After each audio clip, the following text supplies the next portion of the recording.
Tonight, flooding the zone. President Trump appearing in the White House briefing room for the second day in a row, announcing a major agreement with the drug company Pfizer to get millions of doses of vaccines to the public once there is one. Today, my administration reached a historic agreement with Pfizer to produce and deliver 100 million doses of their vaccine immediately following its approval.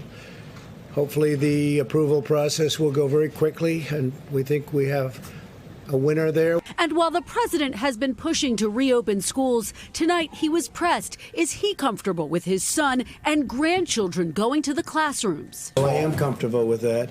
And we do have a national strategy, but as you know, ultimately it's up to the governors of the states. President Trump is locked in a fierce battle for re-election, with Joe Biden leading in the polls. Biden today sharply criticizing the president, who has referred to COVID as the China virus. We've had racists, and they've existed. They've tried to get elected president. He's the first one that has. Tonight, asked to respond. I've done more for Black Americans than anybody, with the possible exception of Abraham Lincoln.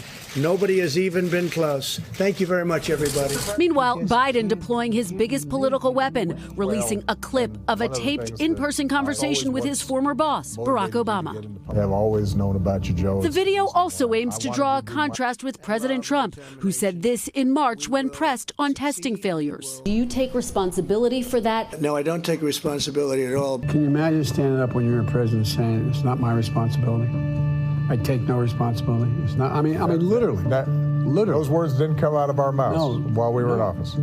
Though the president was asked again about taking responsibility over the weekend. Do you take responsibility for that? Look, I take responsibility always for everything.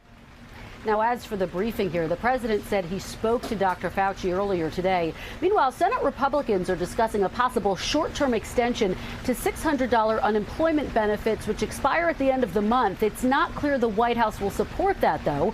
It comes as Republicans are signaling they're close to reaching a broader agreement with the White House for a long-term relief package, but then they have to negotiate with Democrats. Hey, NBC News fans, thanks for checking out our YouTube channel. Subscribe by clicking on that button down here and click on any of the videos over here to watch the latest interviews, show highlights, and digital exclusives.